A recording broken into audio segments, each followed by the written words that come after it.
نحمده ونصلی ونسلم علی رسولہ الکریم، اما بعد۔ 6 سفر کا درس۔ حضرت شعیب علیہ السلام کی دعوت اور قوم کی ہلاکت۔ اللہ تعالیٰ نے حضرت شعیب علیہ السلام کو اہل مدین اور اصحاب ایکہ کے پاس ہدایت کے لیے بھیجا۔ یہ قوم شرک و بت پرستی میں مبتلا ہونے کے علاوہ تجارتی لین دین میں دھوکہ بازی، ناپ تول میں کمی، لوٹ کھسوٹ اور ڈاکہ زنی میں حد سے بڑھ گئی تھی۔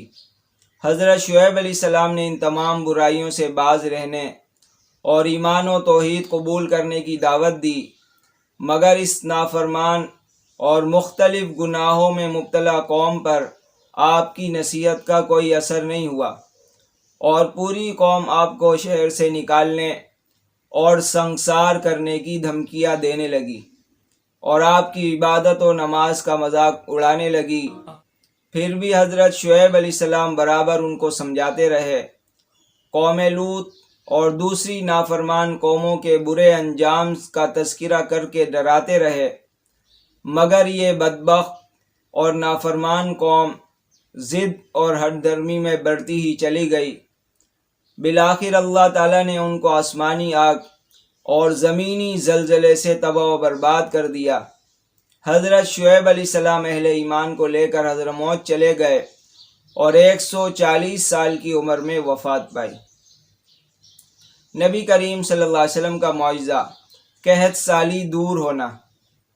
حضرت انس رضی اللہ تعالیٰ عنہ فرماتے ہیں، ایک شخص حضرت صلی اللہ علیہ وسلم کے پاس آیا اور کہنے لگا کہ بارش نہ ہونے کی وجہ سے جانور مر گئے اور راستے بند ہو گئے۔ آپ صلی اللہ علیہ وسلم نے دعا فرمائی، جس کی وجہ سے مسلسل 1 ہفتے بارش ہوتی رہی۔ وہ آدمی اگلے جمعے کو آ کر کہنے لگا، اے اللہ کے رسول، بارش زیادہ ہونے کی وجہ سے مکان گر گئے اور راستے بند ہو گئے اور جانور مر گئے۔ آپ صلی اللہ علیہ وسلم نے منبر پر کھڑے ہو کر دعا فرمائی، اے اللہ، ٹیلوں اور پہاڑوں اور نالوں اور درخت اگنے کی جگہوں میں برسا۔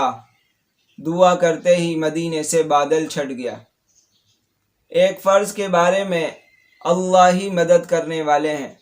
قرآن پاک میں اللہ تعالیٰ کا ارشاد ہے، اللہ تعالیٰ ہی زندگی و موت دیتا ہے، اللہ تعالیٰ کے علاوہ کوئی کام بنانے والا اور مدد کرنے والا نہیں ہے۔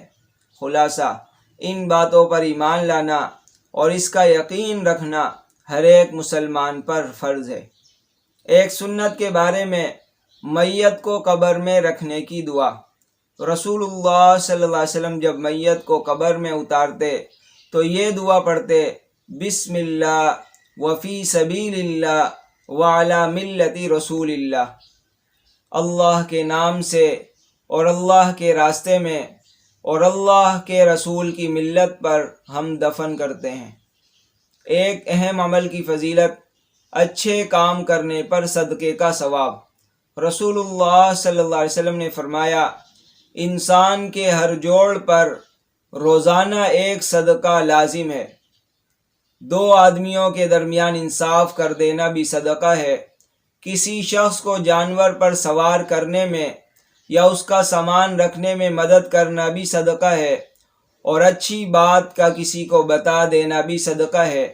نماز کے لیے اٹھنے والا ہر قدم بھی صدقہ ہے، اور راستے سے تکلیف دینے والی چیز کا ہٹا دینا بھی صدقہ ہے۔ ایک گناہ کے بارے میں، کفر کی سزا جہنم ہے۔ قرآن میں اللہ تعالیٰ کا ارشاد ہے، جو لوگ کفر کرتے ہیں تو اللہ تعالیٰ کے مقابلے میں ان کا مال و اولاد کچھ کام نہیں آئے گا، اور ایسے لوگ ہی جہنم کے ایندھن ہوں گے۔ دنیا کے بارے میں، موت کا آنا یقینی ہے۔ قرآن پاک میں اللہ تعالیٰ کا ارشاد ہے، تم جہاں کہیں بھی ہوگے تم کو ہر حال میں موت آ پکڑے گی، چاہے تم مضبوط قلعوں میں محفوظ ہو۔ آخرت کے بارے میں قبر کیا کہتی ہے؟ رسول اللہ صلی اللہ علیہ وسلم نے فرمایا، قبر روزانہ پکار کر کہتی ہے، میں غربت، وحشت اور کیڑوں کا گھر ہوں، میں آگ کا تندور ہوں یا جنت کا باغ ہوں۔ طب نبوی سے علاج، تلبینہ سے علاج۔ حضرت عائشہ رضی اللہ تعالیٰ عنہ بیمار کے لیے تلبینہ تیار کرنے کا حکم دیتی تھی اور فرماتی تھی کہ رسول اللہ صلی اللہ علیہ وسلم نے فرمایا، تلبینہ بیمار کے دل کو سکون پہنچاتا ہے اور رنج و غم کو دور کرتا ہے۔ فائدہ: جو کو کوٹ کر دودھ میں پکانے کے بعد مٹھاس کے لیے اس میں شہد ڈالا جاتا ہے، جسے تلبینہ کہتے ہیں۔ نبی کریم صلی اللہ علیہ وسلم کی نصیحت۔ حضرت ابو ذر رضی اللہ تعالیٰ عنہ فرماتے ہیں، مجھ سے رسول اللہ صلی اللہ علیہ وسلم نے فرمایا، اے ابو ذر، جب تم سالن پکاؤ تو اس میں پانی زیادہ کرو، یعنی شوربہ زیادہ رکھو، اپنے پڑوسیوں کی خبر رکھو اور ان میں تقسیم کرو۔ اللہ تعالی ہم سب کو شریعت کے مطابق زندگی بسر کرنے کی توفیق نصیب فرمائے اور دینی تعلیمات دوسروں تک پہنچانے کی توفیق نصیب فرمائے۔